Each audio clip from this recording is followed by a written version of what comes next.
누가복음 5장 이 부분은 우리가 굉장히 많이 알고 있는 부분이에요. 예수님께서 처음 제자들을 만났을 때 그 장면이 기록되어 있습니다.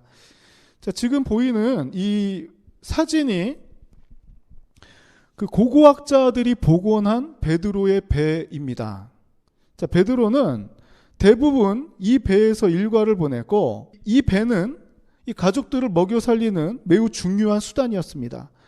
또한 이 배에서 예수님을 처음 만났고 지난밤 실패를 경험했던 장소이기도 합니다.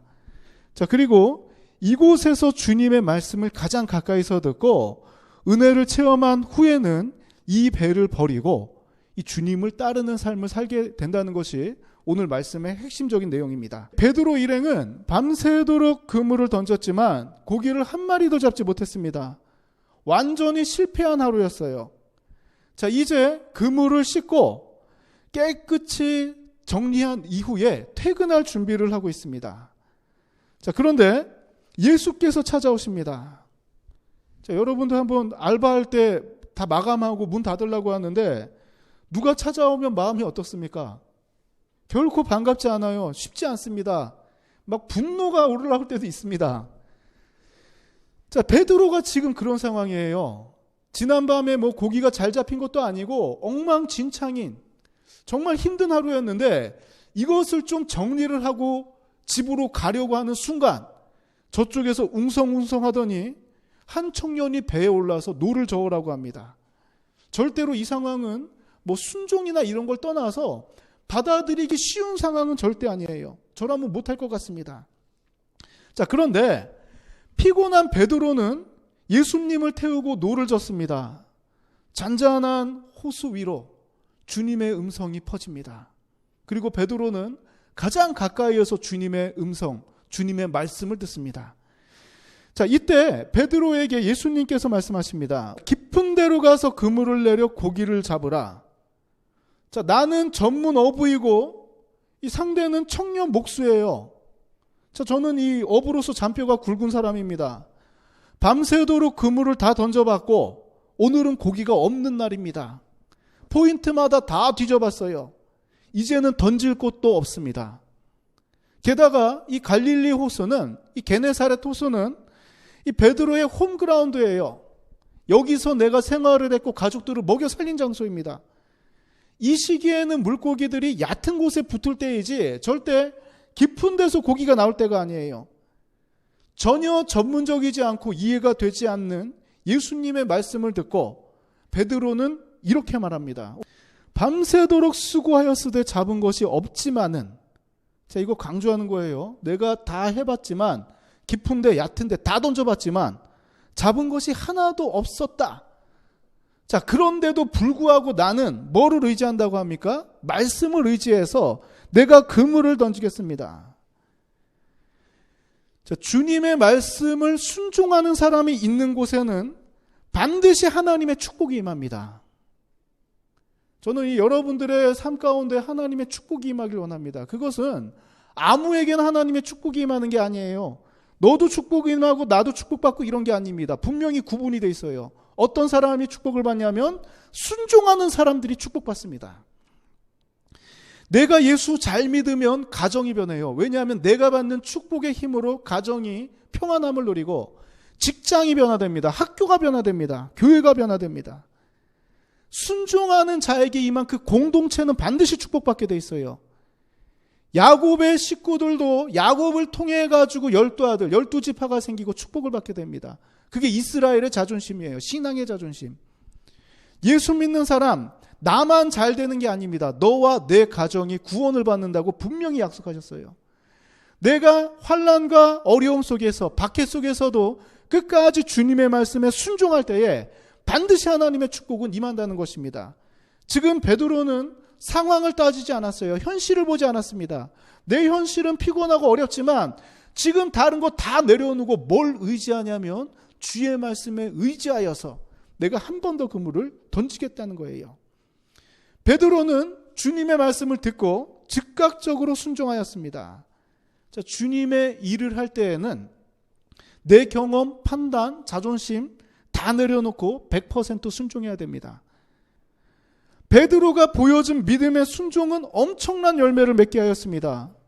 내 힘을 다하고 경험을 다하고 내가 정말 연구하여서 그물을 던질 때는 밤새도록 고기를 한 마리도 잡지 못했는데 주님의 말씀에 순종하였더니 그물이 찢어질 정도로 많은 고기가 잡혔어요.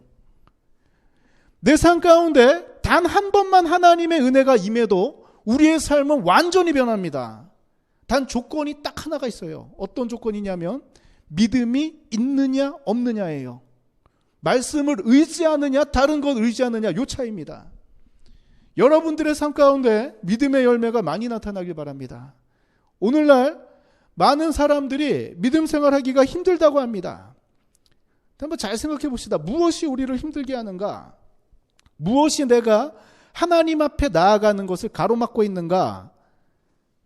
자, 이 외부적인 어려움이 아니에요. 항상 강조하지만 외부적인 어려움이 내가 신앙생활 못하게 막지 않습니다. 문제는 내 안에 있어요.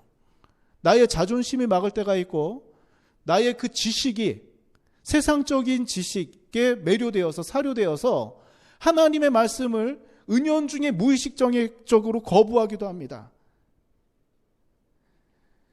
내 자아가 하나님 앞에 나아가는 것을 갖다 대립하는 것은 뭐 외부적인 요인이 아니라 내 안에, 내 속에 있는 자아가 막고 있다는 거예요. 베드로는 이것을 과감하게 깨버립니다. 지금까지 지식, 경험, 자존심 다 내려놓고 주님의 말씀에 순종할 때에 그물이 찢어질 정도의 열매를 보게 됩니다. 이것은 세상의 지식, 뭐 전문적인 능력에서 나온 게 아니라 철저하게 오직 믿음으로, 오직 말씀에 순종함으로 베드로는 평생 경험해보지 못한 축복을 체험하고 있는 것이에요. 그런데 그토록 원했던 물고기를 잡았지만 베드로는 전혀 기뻐하지 않습니다. 오히려 두려워해요. 베드로는 왜 죄인이라고 했을까? 자, 오늘 처음 예수님을 만났어요. 베드로의 이런 행동들을 보면 예수님 앞에 잘못한 게 없습니다. 오히려 오늘날 예수님을 떠나서 사람과 사람과의 관계로 본다면 누가 지금 민폐를 끼치는 거예요?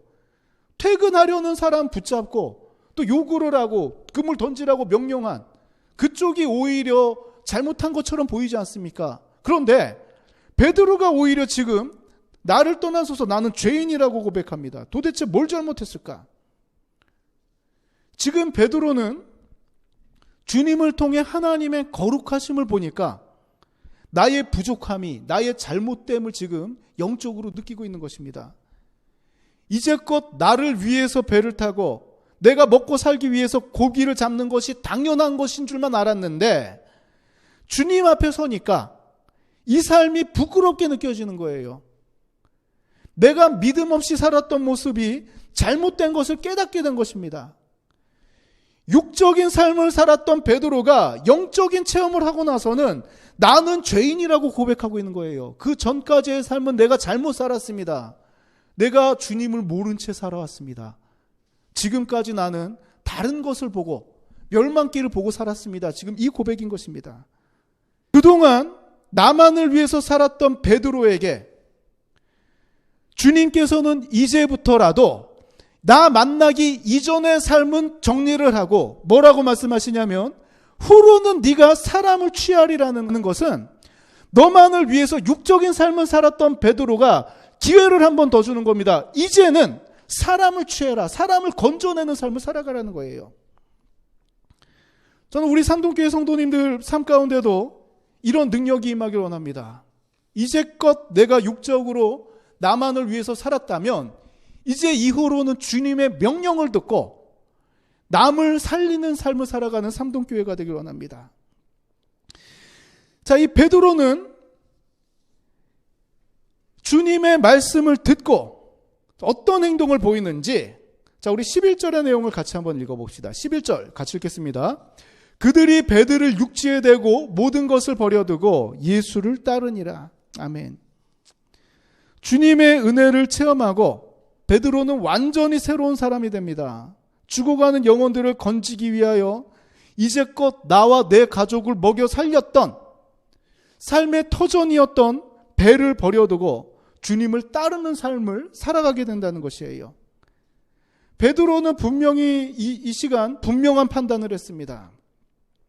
배를 타고 사는 것보다 주님을 따르는 삶이, 주님의 길을 따르는 삶이 더 확실하다는 걸 알게 된 거예요. 가능성을 본 것입니다. 배를 타고 내가 사는 것보다 주님의 말씀에 순종하여 주님을 따라가는 삶이 더 행복한 삶이고, 나와 내 가족이 살 길이 배에 있지 않고 주님께 있다는 것을 지금 직감하였던 것입니다. 정말 우리 삶 가운데 베드로와도 같은 믿음의 결단이 있을 때 고기 못 잡아도 괜찮습니다. 그리고 삶이 실패해도 괜찮아요. 지금 내가 이 자리에서 하나님을 예배하고 하나님의 말씀을 따른다는 그 믿음을 주님께서는 귀하게 여기시고 믿음의 분량대로 반드시 축복하십니다.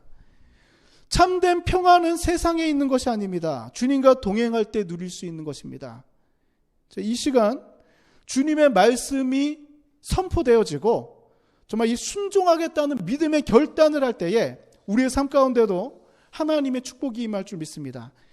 이 지난 밤까지 실패했던 베드로의 배에 주님이 찾아오셨을 때 물고기가 가득하게 되고 이 제자들의 삶이 완전히 바뀌었던 것처럼 나에게도 주님이 찾아오셨을 때 영접하고 이 순종하는 삶을 살리라 결단할 때에 우리의 삶 가운데도 하나님의 축복과 하나님께서 주시는 은혜의 열매가 가득하리라 믿습니다. 한 주간 믿음으로 승리하는 우리 삼동교회가 되길 원합니다.